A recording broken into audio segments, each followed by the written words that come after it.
Alright, let's talk about something that's as American as apple pie baseball having a foreign policy debate that makes everyone deeply uncomfortable.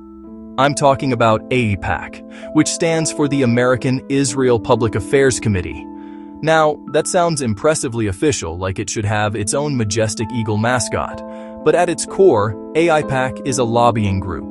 Its job is to strengthen the relationship between the United States and Israel. It's the ultimate wingman for the U.S.-Israel alliance, whispering strategic partnership and shared values into any politician's ear. And a lot of them are listening very, very closely. Think of it like this. Most interest groups in America have a specific mission. The NRA wants to make sure everyone can own a gun, or 10. Environmental groups want to protect the planet. AIPAC's mission is laser-focused on one thing: keeping American foreign policy friendly to Israel, advocating for massive U.S. financial aid to Israel, supporting security cooperation, pushing back against policies or politicians perceived as critical of Israel. They are remarkably good at their job. For decades, they've been one of the most powerful lobbying organizations in Washington, D.C. So how do they do it? It's not magic or a secret handshake. AIPAC's power comes from a massive, highly organized grassroots network. They have members in every single congressional district. Everyday American citizens who are passionate about the cause. They are mobilized to call their representatives, write letters, show up at town halls. This creates the impression that supporting Israel is what voters demand. It turns a foreign policy issue into a local one, making a congressperson from Nebraska feel the pressure. But it's not just phone calls. The real muscle is influence, and influence is often spelled M-O-N-E-Y. AIPAC itself, as a nonprofit, doesn't directly donate to candidates, but it has built an ecosystem to ensure friends get financial backing. It's complicated and very effective. Technically indirect, allowing them to say, "We don't give money," while allies back up a Brinks truck to campaigns. A masterclass in political maneuvering. Now for the fun part, the money. Let's be clear, AIPAC as a 501c4 organization cannot directly contribute to political campaigns. That's the rule. But rules in American campaign finance are often like the terms and conditions on iTunes. Long, confusing, full of loopholes you can drive a truck through. So, to get around this, AIPAC launched its own super PAC in 2021, the United Democracy Project, or UDP. A super PAC is like a PAC but on steroids. It can raise unlimited amounts of money from individuals, corporations, unions. It can spend that money to support, or more often, viciously attack, political candidates. The UDP acts as AIPAC's electoral sledgehammer. It identifies candidates not seen as sufficiently pro-Israel, often progressive Democrats who criticized Israeli policies, and spends staggering sums against them. Not a few thousand for yard signs. Millions. In the 2022 and 2024 election cycles, the UDP became one of the biggest outside spenders in the country. They flood the airwaves with attack ads, fill mailboxes with negative flyers, and create a political hailstorm for targets. The ads often have little to do with Israel, focusing on other issues to paint candidates as extreme or out of touch. But that's just one piece of the puzzle. AIPAC also runs a traditional PAC. Different. This PAC bundles contributions for candidates. AIPAC asks its donor network to write individual checks to a preferred campaign. The PAC collects and delivers them as one big bundle. Technically, the money is from individuals, but the message is crystal clear. Alignment with AIPAC. One support. It signals which candidates are approved and channels a fire hose of cash their way, while keeping a degree of separation. Two-pronged approach. Devastatingly effective. UDP carpet bombs opponents with negative ads. AIPAC PAC directs a steady stream of bundled donations. Classic carrot and stick. Toe the line on U.S.-Israel policy and you get the carrot, a treasure trove of campaign funds. Step out of line and you get the stick. So, this isn't just a theoretical threat. We have seen this play out in real life, with real political casualties. The 2022 midterm elections were basically the UDP's coming out party. A prime example was the Democratic primary in Maryland's 4th congressional district.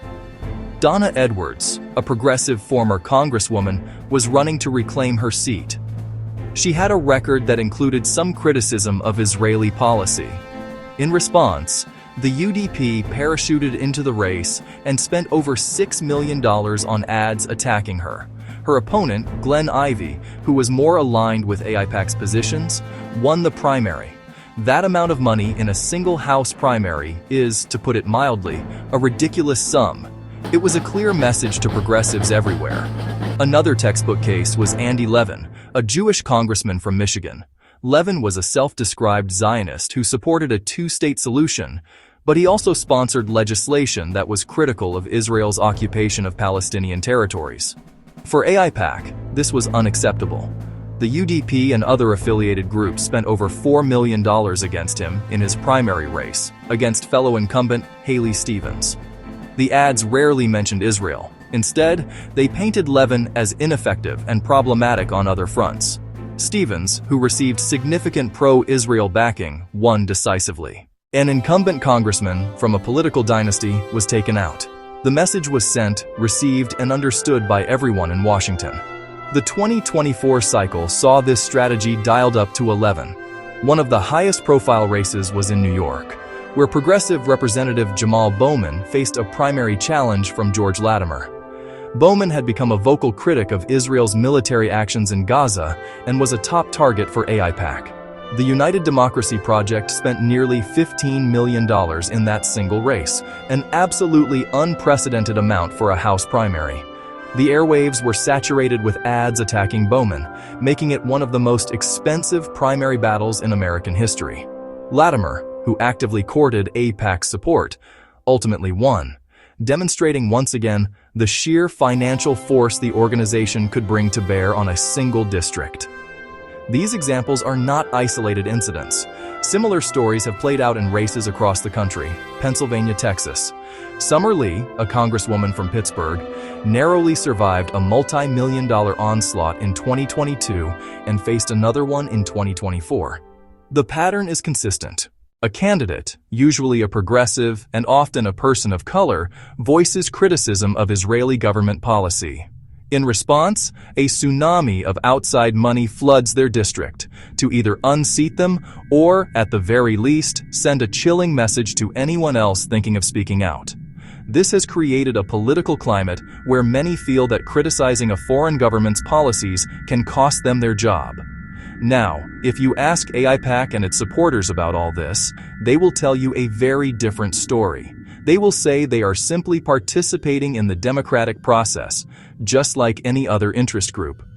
From their perspective, they are representing the views of millions of American citizens who believe that a strong United States-Israel relationship is vital for American security interests in a volatile Middle East. They argue Israel is a democratic ally. They argue Israel is a strategic ally, and that ensuring it can defend itself is a moral imperative and a practical imperative. They see their political spending not as buying influence, but as empowering voters, ensuring pro-Israel voices are heard in the halls of Congress.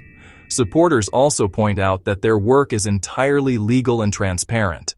Super PAC spending is a feature, for better or worse, of the modern American political system, established by the Supreme Court's Citizens United decision. They are simply playing by the rules of the game as they currently exist. They would argue that groups on the left do the exact same thing: environmental organizations. They would argue labor unions. To them, this is just democracy in action. They are making their case, backing candidates who agree with them. It's the American way, they'd say, just with a much bigger checkbook than most. However, critics see a much darker picture. They argue that the sheer scale of AIPAC's spending distorts the democratic process. When a single interest group can pour millions of dollars into a local congressional race, it drowns out the voices of actual constituents. They believe politicians become more responsive to big money donors than to the people who elected them. The fear is a politician's stance on U.S.-Israel policy is no longer based on careful consideration of foreign policy, but on a cold, hard calculation of whether they can survive a multi-million-dollar negative ad campaign. That, critics say, is not democracy, it's a shakedown. Furthermore, critics, including a growing number of Jewish Americans, argue AIPAC doesn't represent the full spectrum of views on Israel. They contend AIPAC promotes a right-wing, unconditional form of support for whatever the current Israeli government does, silencing important debates about Palestinian rights, silencing debate about international law, silencing discussion about the long-term prospects for peace. By branding any criticism of Israeli policy as anti-Israel, they create a toxic environment where nuanced discussion is impossible.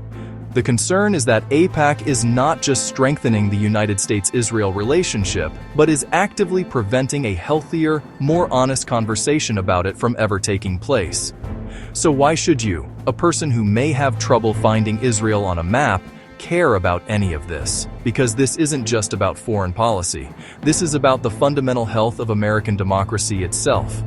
The central question AIPAC's influence raises is this: who gets to have a voice in our political system? Is it the voters in a district, or is it a national special interest group with bottomless pockets? When an outside group can spend more money in a House primary than the candidates themselves have raised, it fundamentally warps the electoral process.